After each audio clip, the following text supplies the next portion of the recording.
Hi, Calvin. Carolyn, first, here's what happened in Carolyn Talks podcast. Thank you for taking the time to speak with us today. My first question for you has to do with this is a musical, and what many people may not know is that you are a musician, you play multiple instruments, and you sing, and you come from a family of musicians as well. What does it mean to you to finally be able to showcase your musical side on film, and especially telling a story like in Cyrano? It's intimidating in a lot of ways because it's very different from what I grew up doing. I grew up in New Orleans, so it's obviously jazz was the influence, not the national. I had never heard of the national. Um, and so doing a musical is, they told us that they intended for us to sing live and that element of it. And also I was trying to figure out how do I infuse my understanding of music and my relationship with storytelling through music with that particular folk sound. So it was a lot of reinventing myself as Christian, as as my as that in that type of genre to step into this world. So yeah. Thank you. I think you stepped into it really, really well. Like the music isn't typical of a musical, so I think like the music it was handled very differently, and I think you did a fantastic job portraying that. Thank you, Carol.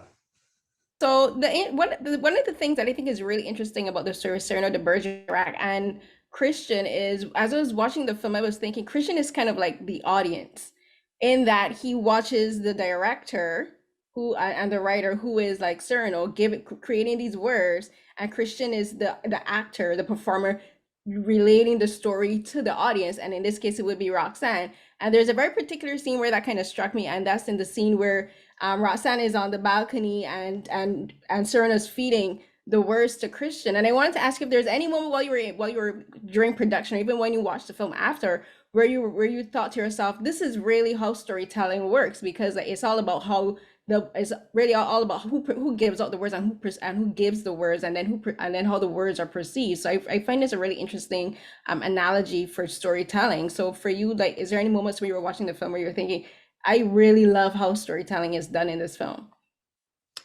Yeah, I think Erica Schmidt, our writer, did a beautiful job of just really highlighting how human we all are and how often we're just pulling from whatever we have in that moment. And I think that's what's so interesting. I mean, listen, I'm an actor, and all the most of my job is literally not even most of my job. My whole job is just reading other people's words and interpreting them and trying to bring some truth and as if they were my own. But that's also all of us in some ways. We've either heard our parents, our friends, other interviews. We've read something in a book that we loved or heard song lyrics that we basically repeat or regurgitate, and we thought they were really profound. So in some ways, we're all actors telling a story. Whatever story we feel suits whatever narrative we're trying to convey at that moment. And so I think that's what's so beautiful, I guess, about the movie in a lot of ways too, is that it's about communication and how do we communicate the best way we know how. And are we to judge ourselves for not communicating in the way that we would the way society thinks we should or other people think we should? The question is it about an action or a gut feeling, or is what you have enough? I know there's so many questions to ask about it, but it's about communication and connection. Yeah.